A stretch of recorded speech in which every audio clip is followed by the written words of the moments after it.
زما نوم شمس الاسلام دی، تغبې عبدالله جان کلي اوسېدونکی یم.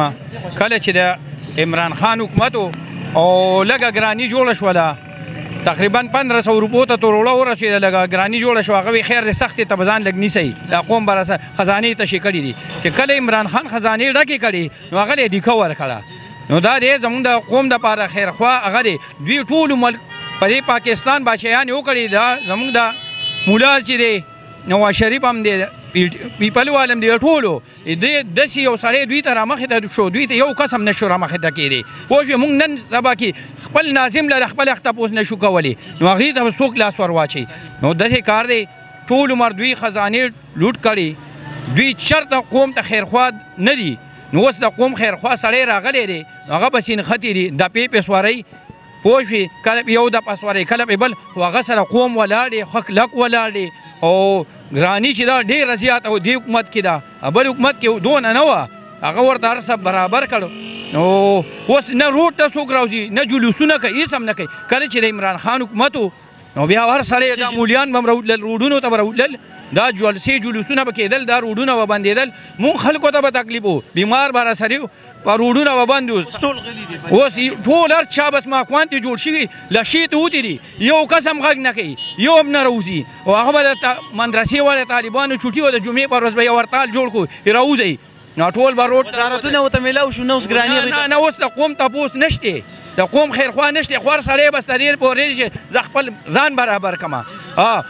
دې ملک حالات په هله صحیح کېږي چې کله د زموږ وزیر اعلی خو ایم پی ای هر څه دې سیکلو ته وروخیږي، دوی غټو غټو موټرو کې، ویګوګانو کې، پراډو کې دوی کې ګرځي، او دوی کمې خرچي دي. زموږ خلک په سروالي بروالي ګرځي.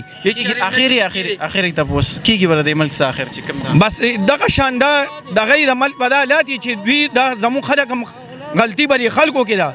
دوی اوسه پورې سم سړی او ناسم ونه پېژندو، دوی ته ښه سونه را رسېدلي په لاس. عمران خان چې دی د قوم خیرخوا دی، د ملک دپاره دی. دا چې کله کرکټ ډکو که نه پوه شوې بیټ او صوبار یې وښو، نو هغې وخت کې نه یهودي و، نه کافر و، نه هېڅ هم نه و.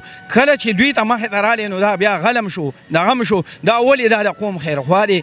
نو داسې زموږ د خلک بې اتفاقې ګرځي به سروالي بروالي، دا زموږ د خپل لاسه بیا ځان سره کوو. نو خدای هم پوهه کوي، لږې سترګې وغړوئ. اوسه پورې تاسو پوهه نه شوئ، دا ستاسو دغه دپاره راوتی. دغه عمران خان ذاتي دشمني نشته، هېڅ دشمني نشته. پوه شوې دوی وایي یهودي دی او کافر دی او پلان، دا ټول امریکې ته نه ځي، هلته ښځې نه کوي، د لالچ دپاره کوي. برطانیې کې ښځه وکړه څه چل شو، زه امریکې ته لاړ شم، زه هم ښځه کوم امریکا کې، نو زه به کافر یم، زه به یهودي یم. داسې فضول خبرې دي. زموږ دپاره کم د قوم دپاره خیرخواهي الله دې هغه راوستلی کړي، او دې قوم ته زما خواست دی چې لږې سترګې وغړئ او پوه شئ.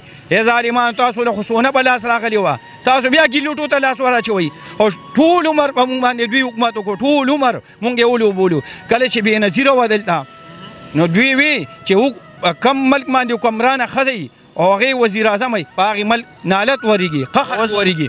وسایغه ښځې سره دوی په سټیج ناستې او ناستې دوی خبرې کوي، او دغه نه بې نالت ورېږي نه قهر ورېږي، هېڅ هم نشتي. او بېنظیره چې لاړه هغه هم د ملک دپاره د قوم دپاره خیرخوا وه. هغه چې لاړه زه د پیپل پارټۍ له ختم شیم، زما د پیپل پارټۍ سره ښه مینه وه، زما د پلار ټولو مشرانو. چې کله بېنظیره لاړه پیپل پارټۍ ختمه، پیپل پارټۍ په ځای عمران خان رالی، هغه اوس پیپل پارټي هم د هر څه هم ده. والسلام.